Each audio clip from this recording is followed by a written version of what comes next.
welcome to the Pull-Up Experience. I have the honor and privilege of Mr. Terrence Upchurch. Did I say it right? You sure All did. right, all right. And we are here at the Networking Mixer here at Creative Space. And we've been able to meet some phenomenal people. We had Jay Fogel, and now we have the honor of Terrence tonight. And how excited are you to be here today? I'm very excited. Awesome. I'm happy to be here. This is my first time here. Happy to support. Okay. I remember when Asia was putting this together, and just to see it at its full fruition is just fantastic. It is. This is beautiful. This is my first time here, actually. Okay, So, okay. yeah, it's nice to actually see it versus seeing it on social media. Mm-hmm. So, listen, I don't think we've had you on the Pull-Up Experience.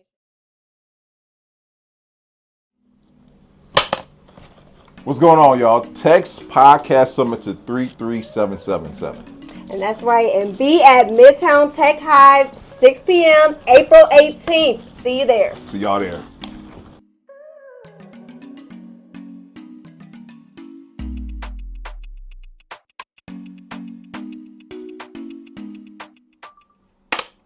What's up, y'all, and welcome to another episode of the Pull-Up Experience. You are in for another good one. Your girl, Britt. Your boy, your OG, Brandon, regular schmegular guy at the Pull-Up Experience. And we have the honor and privilege of having Mr. Terrence Upchurch in the building today. come Welcome. on. Thank God. Welcome. Thank Thank you you so so much. much. Now, we start off by having you to rep your hood. So, what you repping? Well, first of all, I want to thank both of y'all for having me. I'm happy to be here. come on. Thank you, Looking brother. forward to Of coming course. back. As mentioned earlier, my name is Terrence Upchurch. I'm the state representative for the 20th House District. That's the northeast side of Cleveland, downtown, and the near west side. So if you want to break that down in the neighborhoods, that would be Collinwood, Glenville, University Circle, downtown, like I said, Ohio City, Tremont, and I have all of Bradenall Village. Okay, that's what I'm saying. And that's some nice areas. Yeah. Yes. It's a unique district because it's one of the most impoverished and low income districts. However, I have some of the largest economic drivers in the state of Ohio. I've got two of the universities, two of the major hospitals in my district. I also have all three sports teams in my district. So it's the challenge has always been to bridge those two Clevelands, right? Yeah. Because you have these That's large good. economic drivers, but I have families in my district that don't have the access to them, and sometimes don't get to utilize some of the different economic drivers and some of the resources that my district offers. Okay. No, that's good. That's good. So Cleveland born and raised, right? Yes, sir. Okay. So let me ask you, were you class president? Like where the aspirations You know what, man? start at, man? No. So, it's funny you say that. So when I was in grade school, I can always remember having an interest in government, a little bit of politics, public service. Didn't necessarily know what I wanted to do or what I wanted to be. Just always had that interest. And like anyone else at that age, you're still trying to learn yourself and learn who you are, right?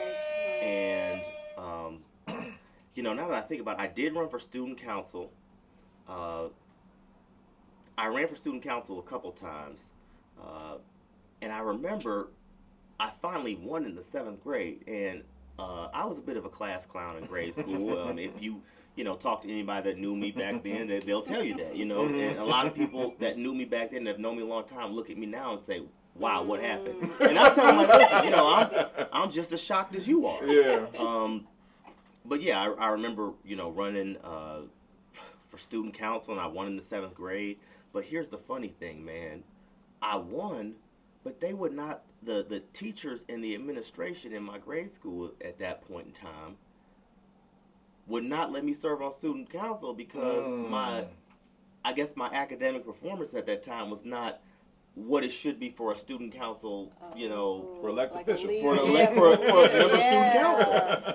So on one hand, I understand the argument that they're making, but at the other hand, and I think that's what really triggers stuff. I'm like, this is kind of foul because the students have spoken, Right, Yeah. that's and, right. and y'all are taking that away. Y'all taking their voice away. So that was probably the first real experience I had with politics. And then when I was in high school, it kind of drifted away. I was again in a phase where I was trying to find myself and figure out who I wanted to be and what I wanted to be. And then when I went to college, I started working on campaigns and volunteering, and then I got active in the community. This guy came along named Barack Obama, and I mean, somebody. Yeah, listen, Sounds familiar. I think to see him on TV and look at his face, and like, okay, he's somebody that I can kind of relate to. Yeah. That kind of really tapped something in me to really actually want to pursue this work. Ooh, that's good. So. As time went on, I just continued to stay active and just work, and I just kept my head down and just continued to work on campaigns and volunteer and stay active. Yeah. And throughout that, I always just continue to demonstrate humility. That's good. And you said something before we started about there being an old guard, kind of being I don't want to say in the way, but kind of being in position, and when I talk to young people that want to do this work, one of the things that I always say is it's okay to give them their deference and to give them their flowers, because it is something that they did that allowed them to be where they are. That's good. And whatever that is something that you can take with you as you are trying to do what they've already done. That's good right there. And appreciate just my the fact 2 cents, bro. No, that's good, because you got to recognize the fact that they got to where you're trying to get to, so you got to recognize that and sustain it on top of that. Right. So no. And I said it because I'm not saying I'm in the politics, but I know for me as a millennial, we think differently than the baby boomers and so on and so forth. Absolutely. Right? Values are different to a certain extent, all that good stuff. So I just know that with every generation, there's going to be some type of change, right? Absolutely. And then you don't want to, how can I say this? You don't want to have the antiquated ways of, stay in the way of progress for the future, right? Right. That's and right. I feel like it's a balance. It's a balance. Absolutely. In that, right? So let me ask you that, because I know with how things are, and especially in this political climate that we're in right now, how would you say to someone who is young like ourselves, sure, if they want to start getting into politics, what would be their first step? The first step is, look around you, particularly your community, where you live, where you were raised, or where you're from, and look at that area and see what you don't like or see what is wrong. Be able to identify problems. Yeah. Be able to understand why the quality of life is the way it is. You know what I'm saying? And ask the questions, why? Why is this the way it is? And who's responsible for this? You know what I'm saying? And what do I want to say? So after you really think hard and look at why things are the way they are, then you have to come up with the understanding of, what can I do? What am I able to do? Because the reality is, you're able to do whatever you want to do to create change and be the change that you want to see. And I think the question that you have to ask yourself is, how do I do that? And there's different paths to being effective at this work. You don't have to be an elected official and hold a title to actually be a change maker, be a change agent. You know what I'm saying? And I would argue that some of the folks that are activists in the community and that are a voice are more effective and more change agents than folks that actually hold elected positions, because they hold the elected officials accountable. Yeah. One, and I think that they have a direct connection with the very people that elected officials serve. So, one of the things that I've always tried to do since I've been in elected office is to always stay in tune with my community. There's block club meetings, ward meetings, homeowners associations. There's all kinds of active groups right now, and not just in the city of Cleveland, but throughout Cuyahoga County, that are active and engaged. Be present. Yeah. You know what I mean? Be present. Make yourself known. But there's also another piece to this too. You have to be willing to do the work. It is. It's one thing to sit on Twitter and Facebook and Instagram and nag and complain and criticize and talk. But it's another thing to actually show up to these meetings, give suggestions, offer your services. ask, what can I do? How can I be helpful? Yeah. You know, you don't have to come in and be the captain of the ship right away. But if you're able to come in and offer your help and service and give your passion and desire, I think that is far more effective than trying to come in immediately and think that you're gonna, run the, be the captain of the ship. Right. If that makes sense. Right. We need that one time. Because I think that's one of the downsides of being millennial. We have we have the propensity to be very critical of others, but we're not actually doing anything that actually bring the change ourselves. Yeah, I mean, and I don't want to say that that's our entire generation, but I think we have our fair share as millennials. And I'm a millennial too. And I will say this: I think our generation is by far the most astute, the most engaged. Yeah. And I think our generation will be that generation that really moves the needle in terms of what society will look like generations from now. You know, I would compare our generation to the generation of Dr. King. Because, we are the ones that are making our voices heard and marching and being active.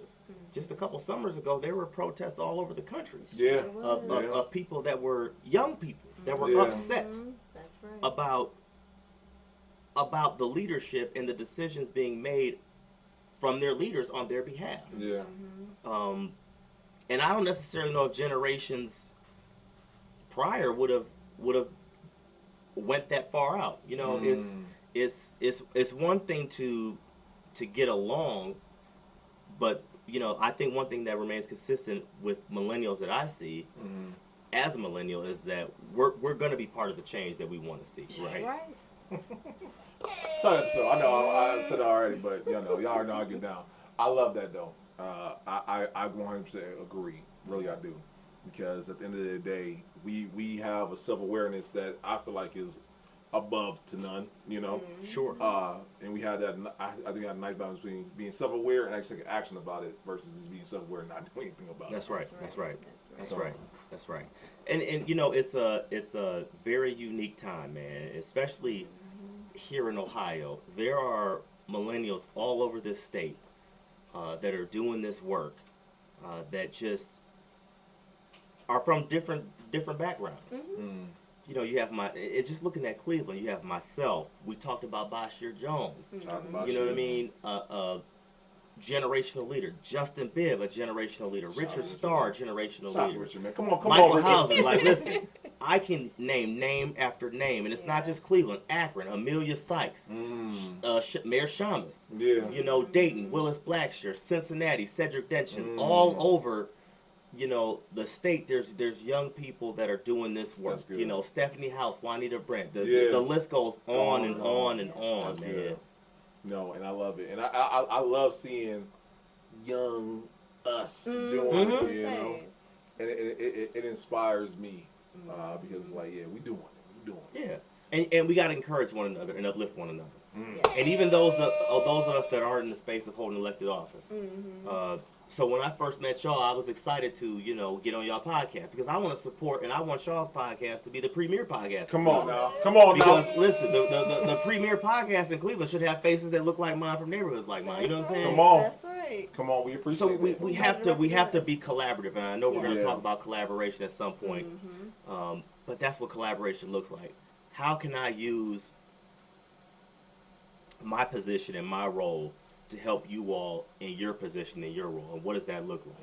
Me coming on here and informing your viewers is what that collaboration looks like. Because I know y'all have a very strong following. I've watched some of y'all podcasts, and y'all have very good subject matter and stuff. So I was excited to come on here, and I was actually humbled and honored that you asked me to come on here.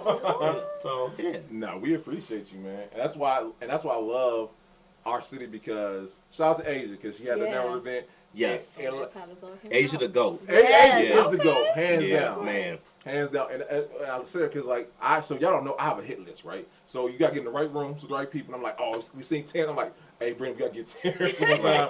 And you know what I'm saying? And everything's coming together. And I love that you said that, man, because that's what. And Asia said it best. We interviewed Asia that same night. She said something powerful that stuck with me after she said it. He said, I love y'all platform because y'all give a platform to positivity in the city, but get a platform to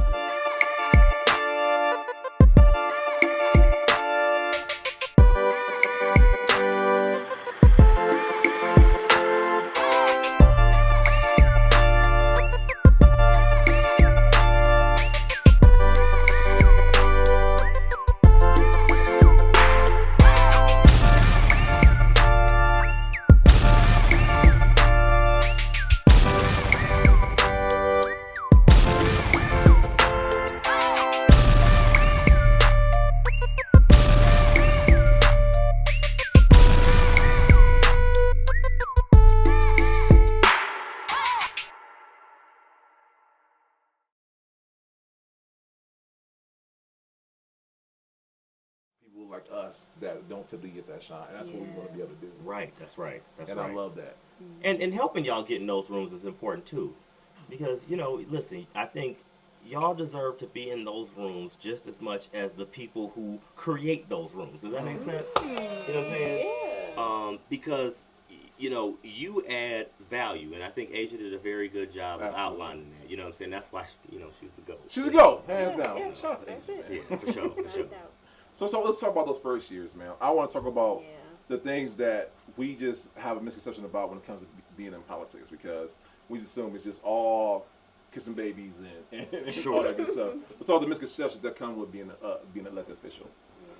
Well, it's the road to getting an elected title was certainly not easy for me, man. I'll even I'll open up to y'all and even go deep. I was 27 years old and was an intern on Cleveland City Council.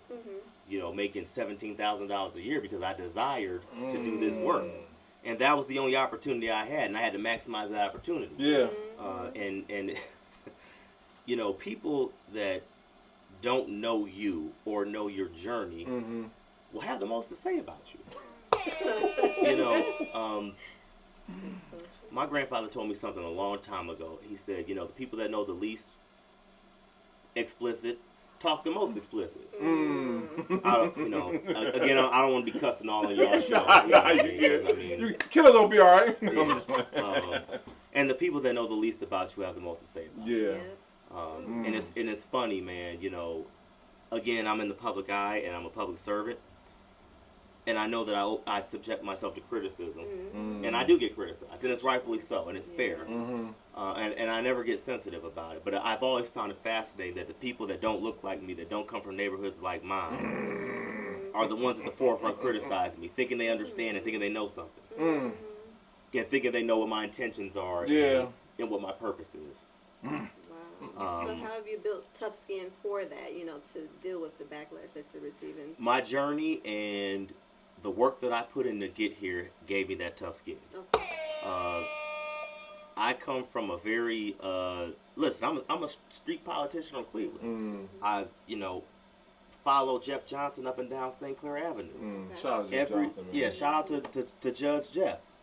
Every campaign that I worked on had an opportunity to spread my wings was because of Jeff Johnson. And Anthony Harrison too, who y'all need to get on y'all show too, and I'll help y'all get him on. Okay, bet. Collaboration.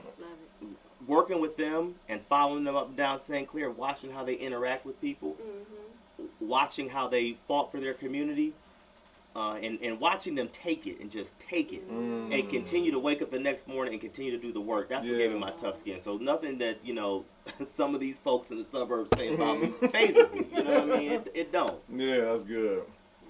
That's good, because I know, because and that social media is a real great place, right? But you'll be surprised, like even as, and I'm not even trying to like put us in the same level with what you have to deal with, but we get it too. And like at this point, I laugh. I laugh. You took time out to say what you're gonna say, but you can only criticize, like you said. You can't criticize because you're not where we're at. You haven't done the work where we're at. So you can only criticize from a point of view that you're at. That's fine. That's right. And listen, man, I'm gonna tell y'all something about criticism.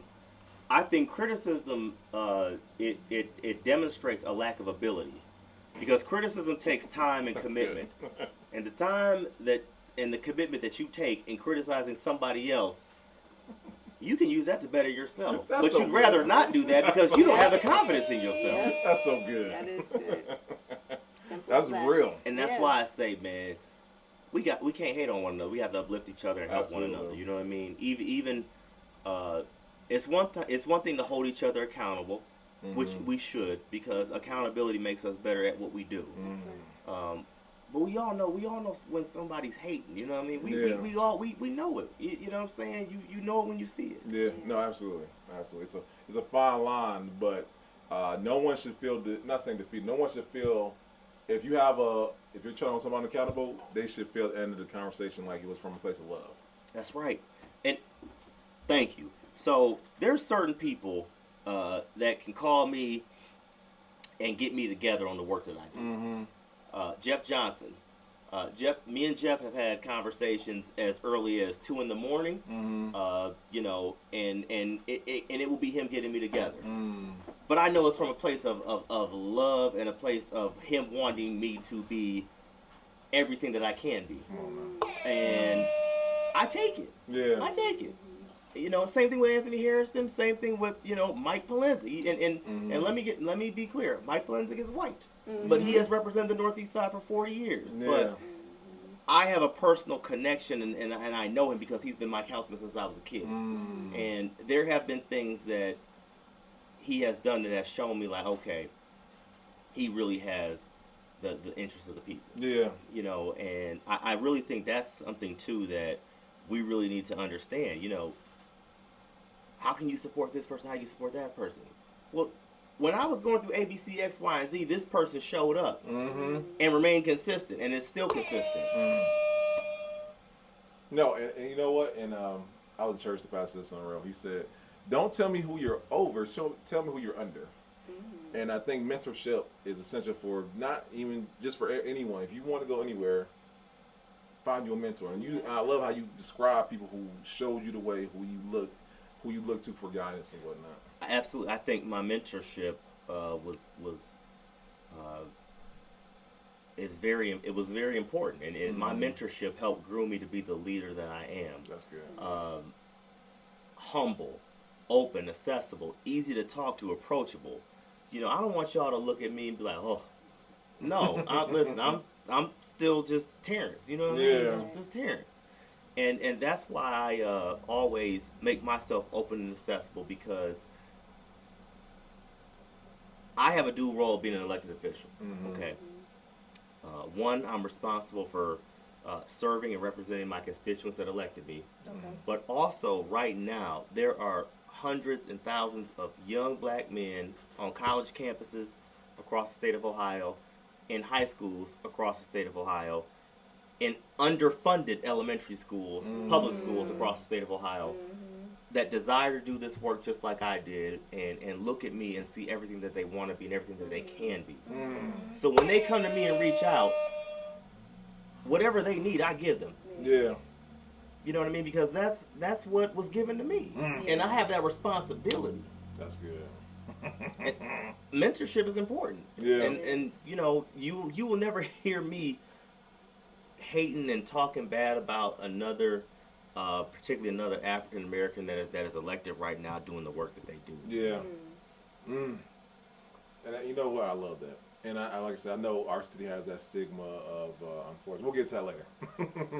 But this is what I say all the time on the podcast. I feel like Cleveland has gone through a renaissance, in my opinion. For sure. Where more collaborations are happening, and where it's the norm. It wasn't an odyssey like it was beforehand. For sure. Now it's like if you just get down, lay down now. It's like, hey, if you're in collaborating, you over there, and For sure. that side over there. For sure. So my question to you, Terrence, is as an elected official, like how does that work with the collaborative effort for you? Because I know you said you like working with those in the community, but what does that look like for you as an elected official? Sure. So a lot of the collaboration that I do as an elected official is particularly with members of the Cleveland City Council and local electeds. There's a lot of projects and a lot of things that happen because my district is Cleveland proper. You know what I mean? It's all Cleveland with the exception of Bradnall Village. So there's issues that are unique to my district that may not be unique to others. So it's vitally important that I have a collaborative relationship with the members of Cleveland City Council that are inside my House district. It's important that I have a collaborative relationship with Stephanie House, Richard Starr, Anthony Harrison. And these are some of the younger members of Cleveland City Council. I mean, obviously I work well with Mike Polenzig and Kevin Conwell. But it's even more important to have that collaborative relationship with those fellow millennials because we all have a different type of understanding, and I think we all are working for the same thing. Yeah. Even the mayor, if it's not just a collaborative relationship, but it's just it's important for me to make sure that those folks know that I got their back and I'm here to help them. So. I pay attention to the council hearings, and they're going through budget right now, and it's a little contentious. If if one of the members of council has a tough day, for example, I mean, if Richard has a tough day, I saw you today. Good job, brother. Keep doing what you're doing. Good. And the same thing with the mayor. You know, I make sure I always text him, hey, brother, you know, good job today. Keep doing what you're doing. You That's know? awesome right there. When we had that shooting on West 25th. Yeah. And, you know, some of the folks, again, from other parts of the state, particularly that, you know, do not belong to the same political affiliation as me and the mayor, tried to blame, you know, the crime on Democratic leadership. You know what I mean? And I text the mayor, you know, hey, keep doing what you're doing, brother, because this is not your fault. It's the folks in Columbus that are making this horrific gun policy that makes your job more difficult. That's right. But you know, the collaboration piece is important, and it's important for other young people that want to do this work to see us young people that are actually, you know, doing the work that are being collaborative. If that makes sense. No, that makes perfect sense. So I know, you know, the stigmas with politics, like it's hard for one political party to collaborate with another one or whatnot. Right. But I think that's a great thing about politics. That it's a common ground because you're serving your constituents, but you're serving people as a whole. For sure. So yeah, no, I love that finding that middle ground that works for everyone involved. With that being said, I know there's a young man and young woman watching this right now. They're like, man, I want to be elected official. It's always been my dream. What would you say would be the first steps they need to do? First of all, know that you can be an elected official and you will be an elected official. And know that this is just as much as your country as it is anyone else's, because I think we have our American experience is a little bit unique because the country that we are living in now, and that sometimes we may be, well, for a long time we were second-class citizens and we helped build forcefully. Yeah. Does that make sense? Yes. So walk with a sense of ownership and entitlement, because it's not theirs. It's just as much ours as it is theirs. And figure out if you are best suited to have a title, or if you're best suited to be an activist and be in the streets, because you can create the same kind of change. The title doesn't do anything. The title doesn't elevate you in any kind of way to do the work. But if you desire to actually be an elected official and be one of the people that actually creates the policy and makes the policy, look at your neighborhood, identify the problems, ask yourself why the problems are present and who's responsible, and figure out how you can change those as an elected official. What can you do if you hold office to change those? And it's important to get a mentor as well. You know what I mean? Somebody who can not necessarily groom you, but who can be there to talk to you and give you quality advice. You know what I mean? And help you get to where you want to be. And this is what I did. I stayed in my neighborhood. Again, you know, I could have went to college and got a degree in finance or business, and went on and got an MBA, and went on in the private sector, and then, you know, moved up it through the corporate ladder and been transferred to a different city. But that just wasn't my journey or my story. You know, I stayed local, and I stayed in my neighborhood, my community. I'm a homeowner. And it is in the community that I grew up in, even though my home was drawn out of my district because of redistricting and gerrymandering, a whole nother, you know, subject. But, you know, stay true to your roots. You know what I mean? Where you're from, your community is your community. That's right. And it's up to you to make your community better. No, that's good. That is good. Yeah, because I know, they say you forget where you came from. I love the fact you have not forgot where you came from. Tired of carrying that load? Drop the house. Gutter Properties will buy your house as is with offers up to $300,000. Need serious repairs, liens, taxes, or judgments? We'll work through your unique situation to get that house off your back. During your free, no-obligation appraisal, we maintain social distancing and take every precaution to ensure your experience is safe. Drop the house. Gutter Properties. Call us or visit gutterproperties.com. I don't have the big head. Listen, I've had the same cell phone number since 2007. You know what I mean? I'm not running from nobody. I'm just a state representative for the area. But I'm easy to talk to. I'm approachable. I'm accessible, and I always get a kick out of when people talk to me. They're like, "Wow, I would have never thought you were an elected official." Mm-hmm. Good. Good. No, that's good. That means I'm still being myself. Absolutely. And still true to who I am. Yeah. The company lines are like, when you talk to someone of a higher stature, they have these preloaded answers or just quotes like, "Hey, all that good stuff." Well, now, yeah, man. I understand that's not you though, man. No, man. No, man. Listen, if somebody asks me something I don't know, I'm tell like, bro, I don't know. Yeah. Right. Let me see what I can do. Right. I don't know. And it's okay to say you don't know. That's right. That's Absolutely. right. No, that's good. That's good, man. No, okay. So, talk about the past, talk about the present, talk about the future. Mm-hmm. What does the future hold for you, man? Well, it's funny you asked that. So I'm running for my last term. Mm-hmm. In the House, you can do 4 2-year terms equaling 8 years. Okay. After this election cycle, I will be term limited in 2026. So January 2027, I would go back to just being, Terrence, a normal citizen without the title. So, I don't know what my future holds. One thing that I can tell you, and one thing about me is I've been an elected official. I don't have to hold an elected office for forever and a day and continue to run. That's not necessarily my story. Yeah. I find myself being more excited and enthused about the mentorship piece, and as throughout my journey in the 6 years I've been in office, I've met a lot of talented, brilliant, and dynamic young people. And young black kids, you know what I mean, that want to do this work and have ideas and have their own vision and their own thoughts and want to be part of the change and want to do the work. So I found myself as of lately looking to how I can, be a resource and an asset for them.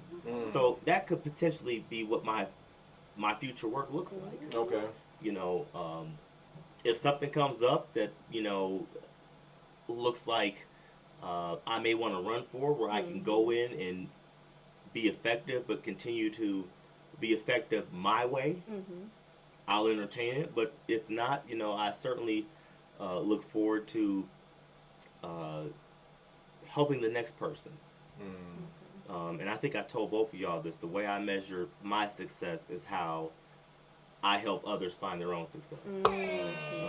And that's not just in the space of public service too, because I think the event where we all first met, it was about black entrepreneurship and creating generational wealth, and helping each other be successful. I'm also interested in doing that work too. And as I shared with both of you all that night, I own 2 businesses as well. Yes. Yeah. And we have the ability and the talent to own our own businesses and contribute to the economy. And make no mistake about it, although the road to prosperity has not always been fair, and it has not always been open and accessible to all, the road to prosperity and the access, it is there, right? We can create black entrepreneurship and a black ecosystem to create generational wealth. Yeah. You know, and I'm interested in doing that work too and helping other people, you know, achieve their own entrepreneurship too. I mean, there's no reason why you all shouldn't have a show or on BET or something. You know what I mean? Because, you know, like I said, He said it, not me, but you know, I agree. I approve his message. You know, no, I love it though, man. And let's talk about that, man, because you're an official, but you also have business outside of that. Also, how do you balance it too, man? How do you balance? I am very blessed and fortunate to have a very good business partner who's my younger cousin, Audrey. She, again, with my schedule and the work that I do, it is very hard for me to show up every single day, but she's there to handle the day-to-day operations and the day-to-day responsibilities of the business.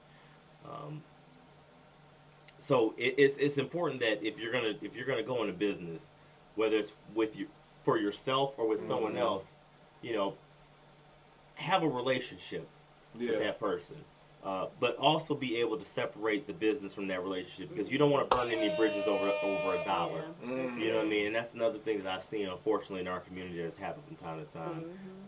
You know, people the desire to increase wealth can burn lifetime relationships. Wow.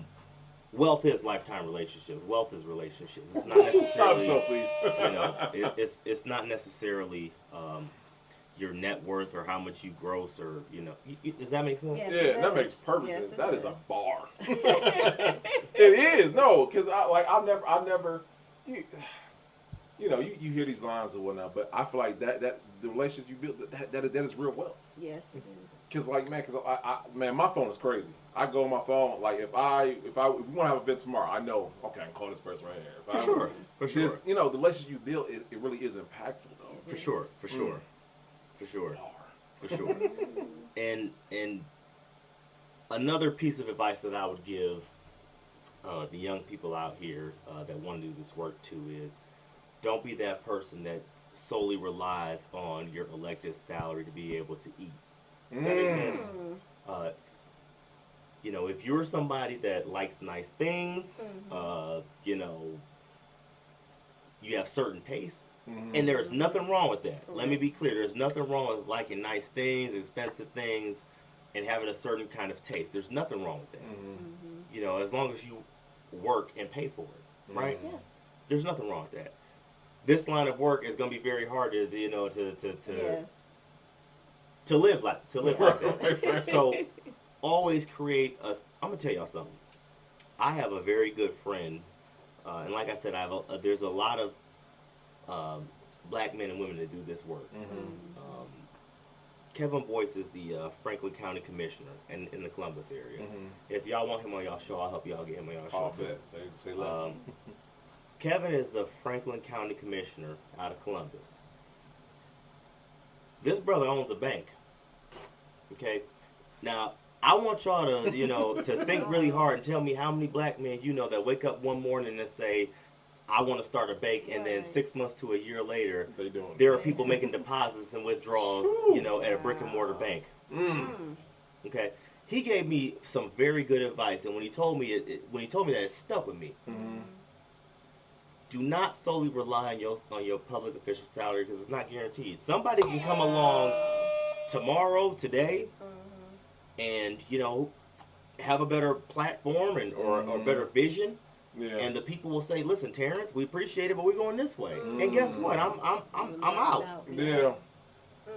You know, that's why I was very, very intentional about setting myself up to be able to take care of myself, potential family, and fund my lifestyle, because I just told you I came from a golf course, and obviously I have certain tastes and I like nice things.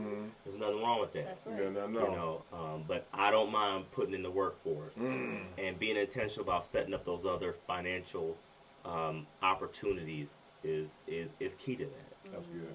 Stop that. It's like, you know, we just think like, hey, politicians, they gotta be loaded, right? And I'm gonna tell you, bro. A lot of them are. But a lot of them, let me back up.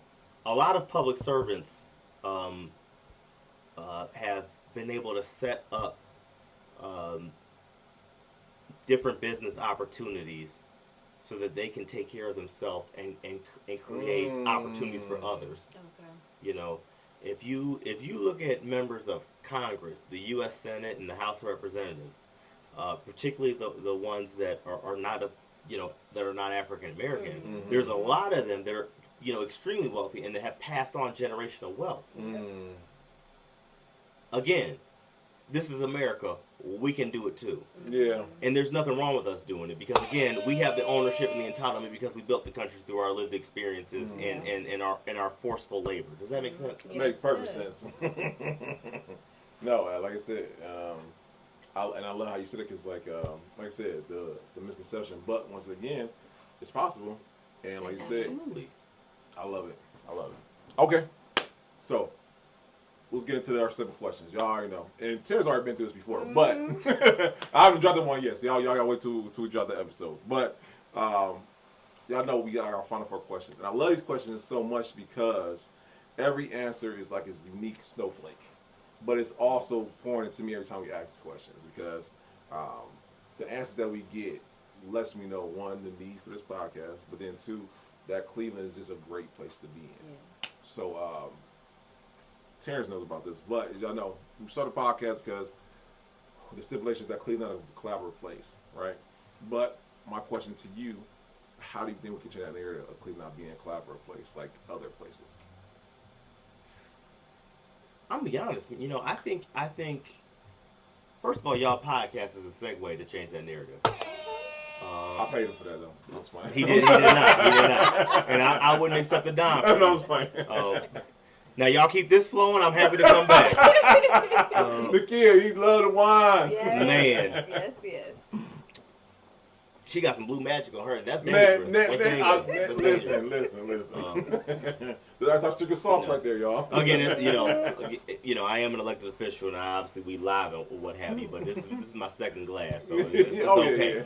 Yeah. But no, to change the narrative, we need to.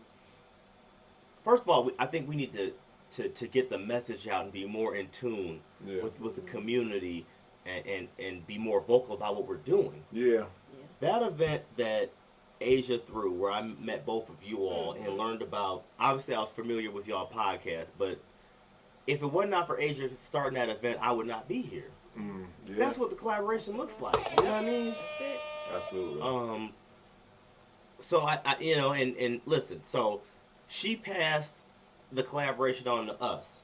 We collaborated. So now when I leave here, it's on me to call Richard Starr, call Kevin Boyce, call the elected officials I know to tell them to come to y'all podcast and drink some of this blue magic and have an open conversation with y'all. Yeah. You know what I'm saying? That's it's. So you remember that game we used to play when you were a kid? You would whisper in one person's ear, and some person would start. Telephone. Okay, thank you. That's what it's called. Yeah. That's what collaboration looks like. Just.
Figure out how you and your capacity can help someone else in their capacity elevate themselves and vice versa. Does that make sense? Yeah. That's how you change the narrative, man. We change the narrative by demonstrating. So when people are sitting back, when they're getting ready to get on Twitter and send a hateful tweet, oh damn, this person. I mean, oh shoot, this person knows. I don't want to curse on your show. Oh wow, this person knows that person. Oh wow, they're doing this. How did that happen? They're collaborating. Yeah. And you know what? And I just want to say this to anyone who's afraid to collaborate with other people.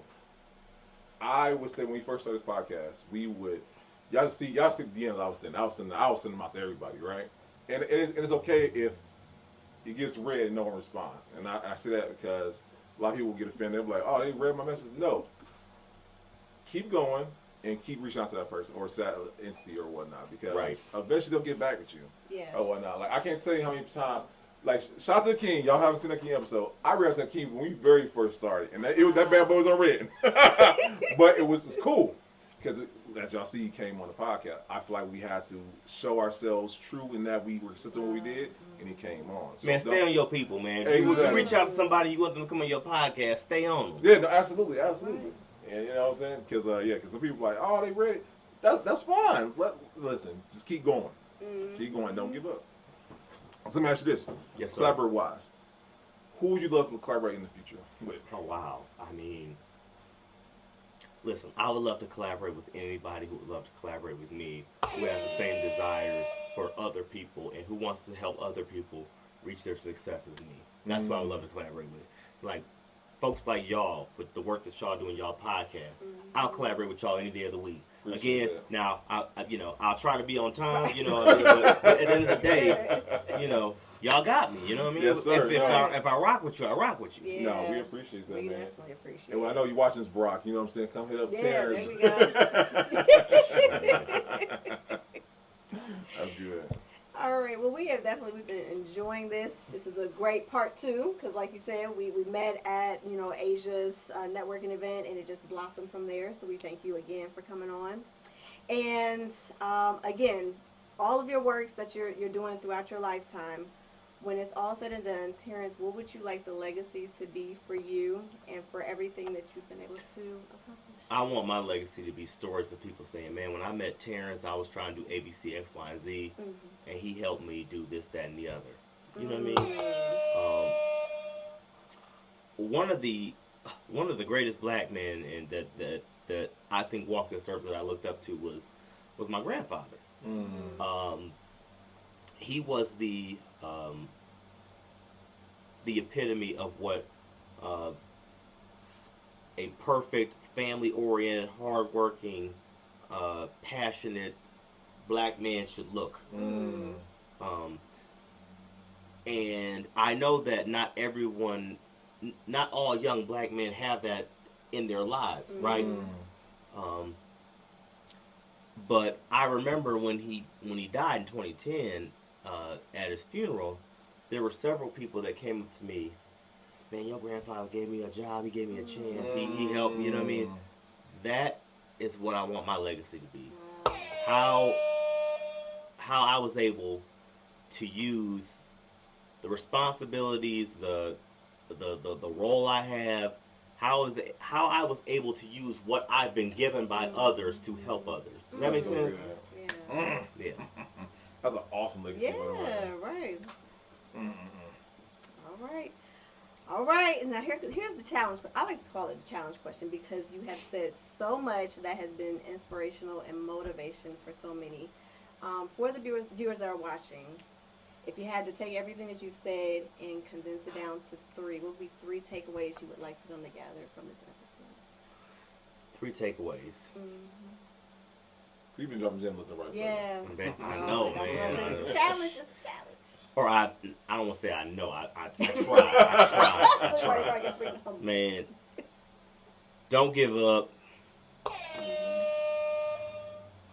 Don't quit.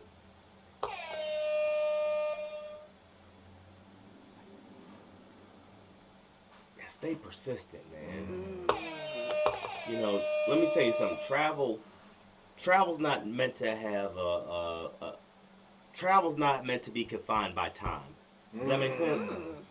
So if you're traveling through this journey that we call life, and you have certain stops that you want to make, Some stops will take longer than others.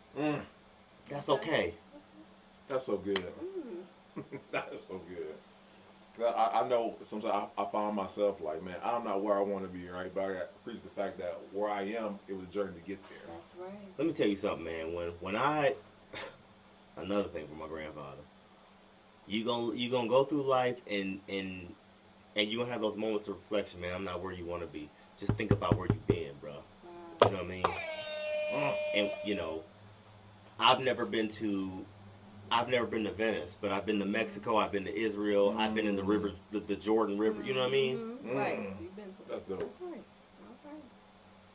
All right. Okay. And I feel like this is my other question. Where can people reach you? Where can they learn more about you? They want to, book you to come speak. Of course. Y'all can find me on Twitter at hold on. It's been a long day. I apologize. Nah, you good. Listen, I do sound like, what is it again? I know. You can find me on Twitter or is it X? Yeah, formerly it's Twitter. Yeah. Well, I'm over it, man. T Upchurch 216. You can send me a message on there. I try to be responsible. I'm on responsive. I try to be responsive. I'm on Facebook, Terrence Upchurch. I try to be as responsive as I can, and then you could also call my office in Columbus. Let me pull the number up, y'all. Forgive me, y'all. Nah, you're good. Because all for my lazy people, if you don't feel like looking at that information, right there in the show notes. Mm-hmm. Y'all can call my office in Columbus at 614-466-7954. My assistant's name is Ashley. When you call my office, you will get a response in 24 to 48 hours. Come on now. That's better than most conglomerates. Yeah. So no. Number one more time. My fault, brother. 614-466-7954 is my number for my office in Columbus. Yeah. And once again, for lazy people, we'll be right in the show notes. Right there for you. Listen, man, we appreciate you, brother. Absolutely. I love our guests because, once again, we have a nice, diverse list of people we have on the show, and they tell you the life story, but they also teach you their journey. And I just love stories like this one, man. So Sure. thank you for coming on, man. Yes. Come on, man. Listen, guys, we got to pay some bills. The reason why I pay some bills is because we got a great event coming up, guys. Thank you so much. April 18th, guys. David Shands, the man, the myth, the legend, Social Podcast. We are bringing him to the city. We have done it, okay? And we want to celebrate him coming to the city of Cleveland. He's never been before. And we want to show him that Cleveland is a great place for business, but also for podcasts, right? And if you like our podcast, I know you love his. So listen, I need you to do me a favor. Let's show David a good time. We are having a free event to, if you want to learn how to start a podcast, you want to learn how to monetize your podcast, if you just want to be in a room with other entrepreneurs in the city, it's going to be a great time. So text Podcast Summit to 33777. You got it. I got it, okay. Yep. Yes, April 18th, 6 o'clock, guys. We'll be at Midtown Tech Hive, and we want to see you there, okay?